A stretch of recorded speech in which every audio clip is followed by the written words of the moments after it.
Welcome to Wendell's Wonder Room, where, inspired by the social philosophy of Henry George, we deconstruct favorite picture books in order to reveal deep social truths.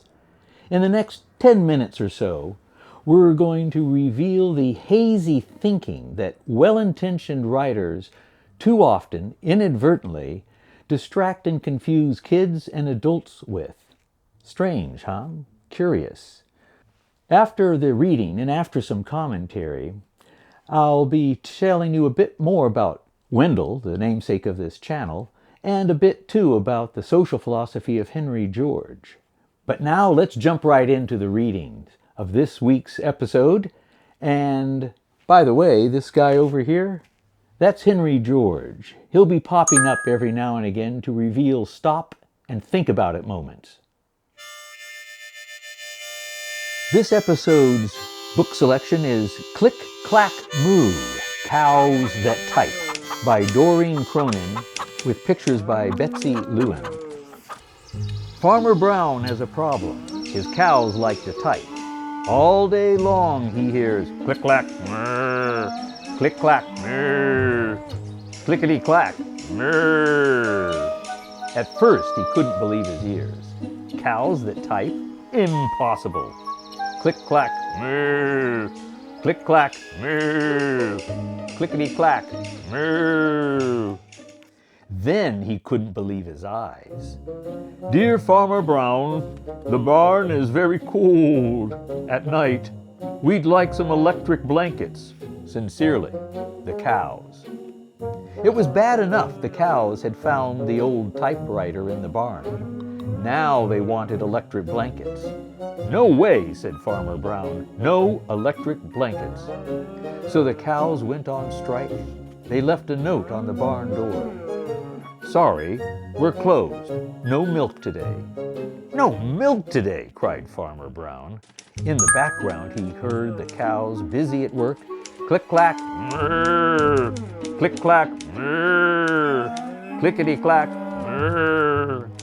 The next day he got another note. Dear Farmer Brown, the hens are cold too. They'd like electric blankets.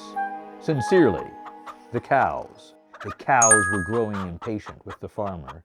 They left a new note on the barn door. Closed. No milk, no eggs. No eggs, cried Farmer Brown. In the background he heard them. Click-clack, mrrr, click-clack, mrrr, clickety-clack, mrrr. Cows that type? Hens on strike? Who ever heard of such a thing? How can I run a farm with no milk and no eggs? Farmer Brown was furious. Farmer Brown got out his own typewriter. Dear cows and hens, there will be no electric blankets. You are cows and hen. I demand milk and eggs. Sincerely, Farmer Brown. Duck was a neutral party, so he brought the ultimatum to the cows. The cows held an emergency meeting. All the animals gathered around the barn to snoop, but none of them could understand. All night long, Farmer Brown waited for an answer. Duck knocked on the door early the next morning. He handed Farmer Brown a note. Dear Farmer Brown, we will exchange our typewriter for electric blankets. Leave them outside the barn door, and we will send Duck over with the typewriter. Sincerely, the cows. Farmer Brown decided this was a good deal. He left the blankets next to the barn door and waited for Duck to come with the typewriter. The next morning he got a note. Dear Farmer Brown, the pond is quite boring. We'd like a diving board. Sincerely, the ducks. Click-clack, quack. Click-clack, quack. Clickety-clack, quack.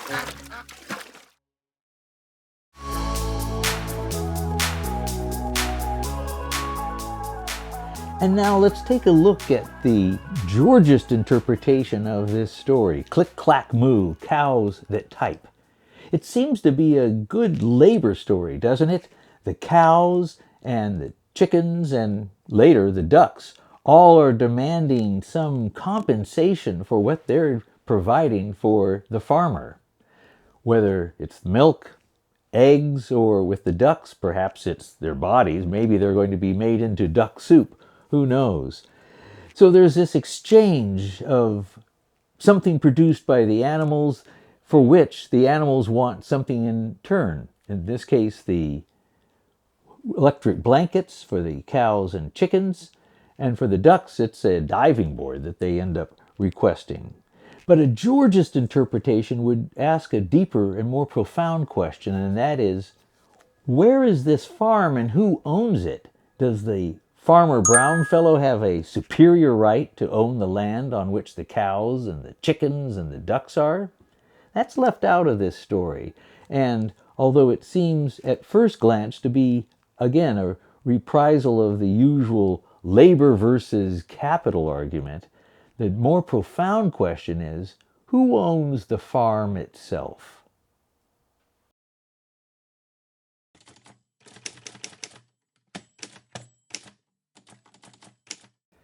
Now that we've explored the problematic messaging of this picture book, I'd like to tell you why this channel is called Wendell's Wonder Room. Wendell Thomas Fitzgerald was a good friend of mine. He died in December of 2025, and I chose this channel as a way of honoring him, but of also honoring the social philosophy of Henry George that brought Wendell and me together. Wendell loved a good story, but he loved a better story even more.